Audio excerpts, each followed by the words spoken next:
अगर आप सोच रहे थे अंजू को ज़ॉम्बी ने नहीं काटा बल्कि चिंगसान ने बचाया, भगवान का शुक्र है। यह एपिसोड मुख्य रूप से छात्रों के जीवन में भागने के बारे में है ताकि ज़ॉम्बी द्वारा काटे जाने से बचने की कोशिश करते हैं और जो रणनीतियां वे तैयार करते हैं ठीक वैसे ही करने के लिए।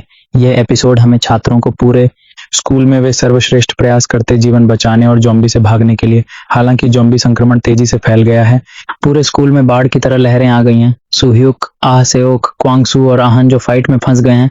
कैफेटेरिया की भीड़ से बाहर निकलने की कोशिश करते हुए सौभाग्य से वे एक कक्षा में पहुंचे जहां अन्य छात्र अभी तक संक्रमित नहीं थे।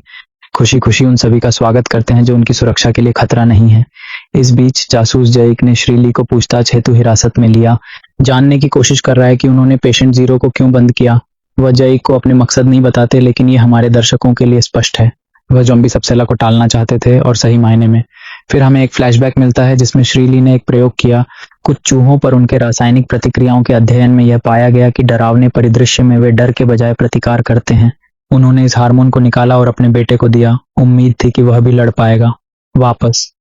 खैर, जिनसू एक निर्दयी हत्यारू मशीन बन गया, अपनी मां को संक्रमित कर रहा था। मुझे लगता है यह विचार अच्छा नहीं था मिस्टर ली। याद है कैसे मरीज जीरो को अस्पताल ले जाया गया था? वह कहती हैं, पूरी तरह ज़ॉम्बी मोड में रास्ता पार करने वाला हर किसी को संक्रमित कर रहा है।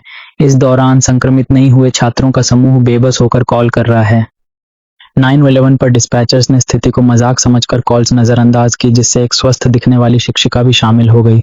लेकिन वह ज़ॉम्बी निकली, जिससे उन्हें अपने आश्रय को छोड़कर दूसरे आश्रय की तलाश करनी पड़ी। ज़ॉम्बियों के समुद्र में लड़ते हुए, लेकिन फिलहाल एक अपेक्षाकृत सुरक्षित स्थान पा लेते हैं।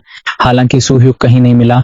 हमारे मुख्य पात्र के छिपने की जगह के अलावा कुछ और गतिविधियां हो रही हैं, जैसे कि दूसरे छात्र समूह जो बाथरूम में छिप रहे हैं, लेकिन फिर से एक ज़ॉम्बी से सामना करते हैं और पहली कोशिश में नाकाम रहते हैं। सौभाग्य से स्कूल की धनुर्विद्या टीम का सदस्य वहां था जिसने दिन बचाया। सिर्फ एक तीर से एक ज़ॉम्बी बनी लड़की को मार देती है। कूल। बाद में मिस पार्क आपातकालीन घोषणा करती हैं। छात्रों को शांत और जीवित रहने की सलाह देते हुए हम शीघ्रता से सुह्युक के पास जाते हैं, जो अब अकेले ज़ॉम्बियों से लड़ रहा है, एक दमदार व्यक्ति की तरह, और वास्तव में जिंदा और अच्छे हैं। फूफ। फिर हम वापस उन छात्रों की ओर कट करते हैं जहां जो कि अहसोक, उसका सबसे अच्छा दोस्त, सुह्युक के वेयरअबाउट्स नहीं जानकर उसकी चिंताएं कम करने की कोशिश करता है। समर्थन दिखाने में एसोप जो उसका हाथ पकड़ता है, लेकिन सब कुछ सही नहीं लगता। उसके हाथ थोड़े ठंडे हैं। अराजकता के बीच में उन्हें इसे महसूस करने में सेकंड से अधिक समय नहीं लगता। मैंने देखा कि ग्रुप को यह एहसास हुआ है कि उन्हें या तो उसे मारना होगा या बाहर निकालना होगा, लेकिन अंजू निर्णय लेने में संघर्ष करता है। चांगसान उसे खिड़की से फेंक देता है, जबकि अन बचाने की कोशिश करता है।